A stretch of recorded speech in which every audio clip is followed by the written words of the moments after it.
ನಮಸ್ಕಾರ. ನಾಯಕ್ಸ್ ಅಡುಗೆ ಮನೆಗೆ ಸ್ವಾಗತ. ನಾನಿವತ್ತು ಬಾಳೆದಿಂಡಿನ ಪಲ್ಯ ಹೇಗೆ ಮಾಡೋದು ಅಂತೇಳಿ ತೋರಿಸ್ತಾ ಇದ್ದೇನೆ. ಬಾಳೆದಿಂಡಿನ ಸಾಂಬಾರನ್ನು ಮುದ್ದಿನ ವಿಡಿಯೋದಲ್ಲಿ ಹಾಕಿದ್ದೇನೆ.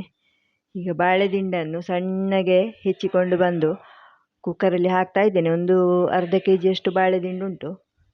ಅದಕ್ಕೆ ಒಂದು 2 ಕಾಯಿ ಮೆಣಸನ್ನು ಹೆಚ್ಚಿ ಹಾಕ್ತಾ ಇದ್ದೇನೆ. ಮತ್ತು ಸ್ವಲ್ಪ ಹುಳಿಯನ್ನು ಹಿಚುಕಿ ನೀರನ್ನು ಸಹ ಹಾಕ್ತಾ ಇದ್ದೇನೆ. ಮತ್ತು ಸ್ವಲ್ಪ ನೀರು ಹಾಕುವ. ಇನ್ನು ಇದಕ್ಕೆ ಒಗ್ಗರಣೆ ಹಾಕುವ. ಒಂದು 2-3 ಸ್ಪೂನಿನಷ್ಟು ತೆಂಗಿನ ಎಣ್ಣೆ, 2 ಒಣಮೆಣಸು, ಸ್ವಲ್ಪ ಸಾಸಿವೆ, ಸ್ವಲ್ಪ ಉದ್ದಿನಬೇಳೆ ಹಾಕಿ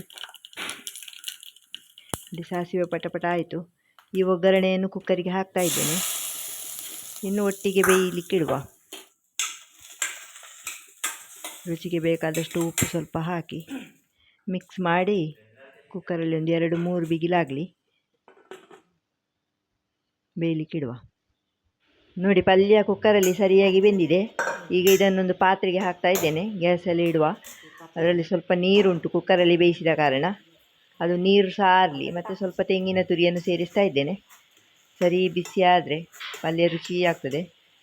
ಸ್ವಲ್ಪ ಉಪ್ಪು ಸಹ ಕಡಿಮೆ ಇತ್ತು, ಸ್ವಲ್ಪ ಉಪ್ಪು ಹಾಕಿದೆ. ಈಗ ಬಿಸಿ ಬಿಸಿಯಾದ ಬಾಳೆದಿಂಡಿನ ಪಲ್ಯ ರೆಡಿ ಆಯಿತು. ನೀವು ಕೂಡ ಇದೇ ಥರ ಬಾಳೆದಿಂಡು ಸಿಕ್ಕಿದರೆ ಕುಕ್ಕರ್ನಲ್ಲಿ ಪಲ್ಯ ಮಾಡಿ ನೋಡಿ. ಹೇಗಾಗಿದೆ ಅಂತೇಳಿ ಕಮೆಂಟ್ಸ್ ಮೂಲಕ ತಿಳಿಸಿ. ಇನ್ನು ಮುಂದಿನ ವಿಡಿಯೋದಲ್ಲಿ ಸಿಗುವ. ನಮಸ್ಕಾರಗಳು.